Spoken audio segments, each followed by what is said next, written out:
जय गुरुदेव। अभी भी समय है, कलयुग जाएगा और सतयुग आएगा। न ऐसे कलयुग जाएगा न ऐसे सतयुग आएगा। युग परिवर्तन के समय जब दो युगों की टक्कर होती है तो उसमें धर्म पर चलने वालों की रक्षा होती है और बाकी लोग पिस जाते हैं। इसलिए आपसे मेरा निवेदन है कि अभी समय है, आप लोग धर्म की ओर मुड़ो।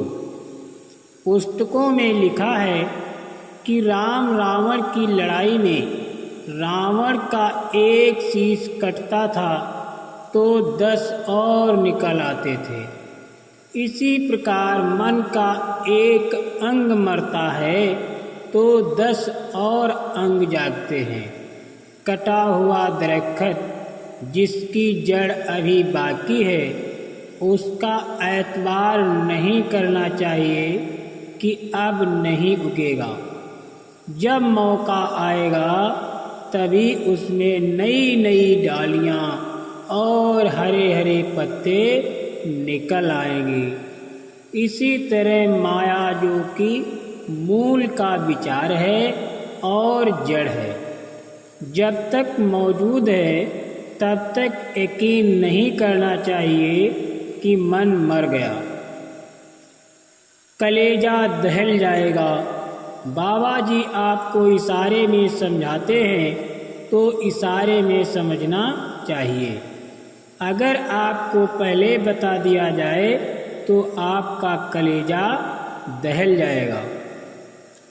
मत सताओ गरीबों को। भूखे को भोजन कराने से पुण्य की कमाई होती है, उस प्रभु की दया की कमाई होती है। उस प्रभु की आत्मा सभी प्राणियों में है। इस बात को याद रखना चाहिए जो फकीरों महात्माओं ने कहा है कि मत सताओ गरीब को, वो रो देगा और जब सुनेगा उसका मालिक तुमको जड़ से खो देगा। भजन नहीं छोड़ना चाहिए। आप कहते हो कि परिवार में कोई चला गया है तो संभाल कीजिए। संभाल तभी होगी जब आप भजन करोगे। संभाल दोनों तरफ से होती है, कुछ तुम करो कुछ मैं करूं। नए वर्ष में आपको भजन करने का आदेश है। 1 घंटा सुबह और 1 घंटा शाम को बिना नागा भजन करें। इसमें ढील नहीं होनी चाहिए। जब जीव याद करेगा तो संभाल होगी। कितनी भी परेशानी हो भजन नहीं छोड़ना चाहिए, नागा नहीं करना चाहिए। सबके लिए प्रार्थना याचना। मैं तो एक छोटा सा मानव इंसान मथुरा का रहने वाला हूँ। सबके लिए प्रार्थना याचना जीव आत्मा के लिए, मानव कल्याण के लिए ही कर रहा हूँ। कोई खरीद नहीं सकता, उसको तो बाबा जी जानते हैं और कोई जान नहीं सकता। तब तो बाबा जी कहते हैं कि हमें कोई खरीद नहीं सकता। हिंदुस्तान में कोई पैदा ही नहीं हुआ जो बाबा जी को अपने धन दौलत, हीरे जवाहरात और पैसे से खरीद ले। ये तो बात अलग है। अपने दिमाग से हमेशा निकाल देना, कोई हिंदुस्तान में बाबा जी को खरीद नहीं सकता।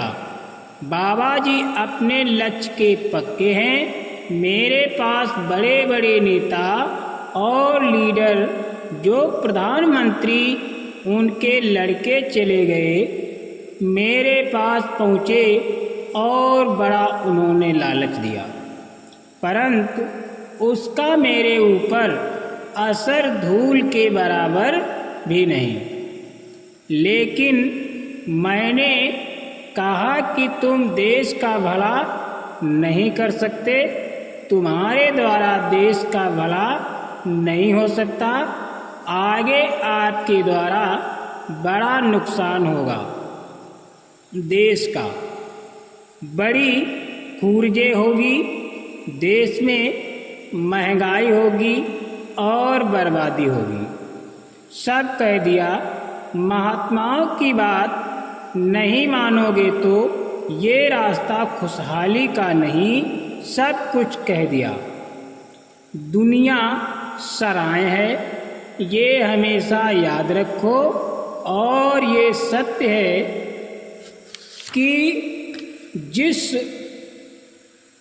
देश में तुम अभी रह रहे हो ये एक सराय है, और सराय किसी का अस्थायी स्थान नहीं होता। उसमें आए, एक रात ठहरे और सुबह चल दिए। ऐसे ही ये मृत लोक है, ये एक सराय समझो, धर्मशाला समझो। यहाँ बड़े बड़े वीर आए, पराक्रमी आए, धनी मानी आए, दुनिया को बनाने बिगाड़ने वाले आए, सब चले गए। दुनिया ज्यों की त्यों चलती रही। हमें सोचना चाहिए और हमेशा इस बात को याद रहना चाहिए कि हम भी थोड़े दिनों के लिए आए हैं और हमें भी जाना है। यहाँ पर रहने का जो लगाव या जो इरादा बना रखा है वो एक धोखा है, क्योंकि ये परदेश है, यही सत्य है। भजन बचाते रहते हैं, भजन बचाते रहते हैं और वचन बचाते रहते हैं। जो विभूतियाँ आपके काम के लिए आईं, उन्हें अधिक कष्ट उठाना पड़ा और आगे आने वाले समय में भी कष्ट उठाना पड़ेगा। जिस तरह से गिरावट आती है, वैसे ही महापुरुष जोर शोर से एक वैचारिक संदेश लोगों में भरते हैं। वचनों को याद कराना अनिवार्य है। वचन आपको बचाते रहते हैं, आपको मजबूत करते हैं। इसी से महात्मा का संकल्प आप में समाया रहता है। आपको उनके संकल्प को अपने में समाये रहना चाहिए। अपना काम क्यों नहीं करते? तुम ऐसी जगह पर आए हो जहाँ निरंतर आपको उठाने का ही काम किया जाता है, शुद्धि सफाई की जाती है। समय चूक जाने पर पश्चाताप करना ही पड़ता है। जो समय निकल जाता है वो फिर नहीं आता है। आप रोज दृश्य देखते रहते हैं जन्म मरण का, फिर भी आपको चेतना नहीं आ रही है। आप अपना काम क्यों नहीं करते? भजन में लग जाओ।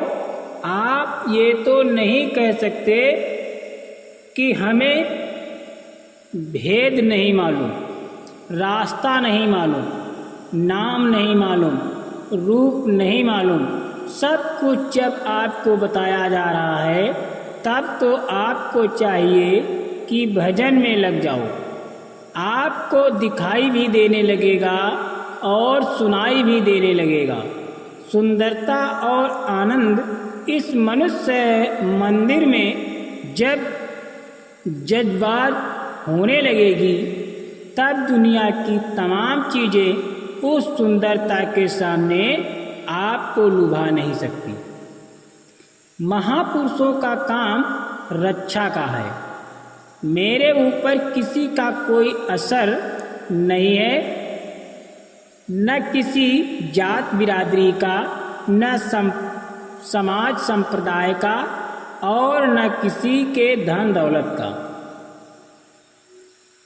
जब मेरे ऊपर कोई असर नहीं है तो आप क्यों इन चीज़ों में लुभा जाते हो? जो वस्तु आपको बैठे बिठाए दी जाती है उसको क्यों छोड़ देते हो? उसका अपमान क्यों करते हो?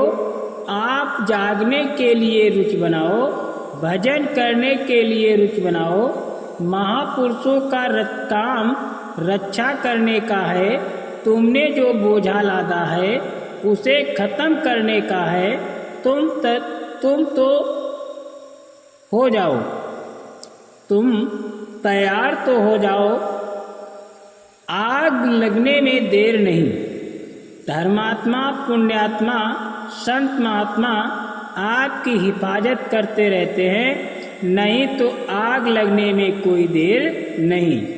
वो देखते हैं कि ये जल जाएंगे, इसलिए वो आपको बचाना चाहते हैं। महापुरुषों की आवश्यकता सदैव पड़ती रही है और पड़ती रहेगी। आज भी उनकी आवश्यकता है। आप स्वयं से उनके हो जाओ। आप श्रवण से उनके हो जाओ।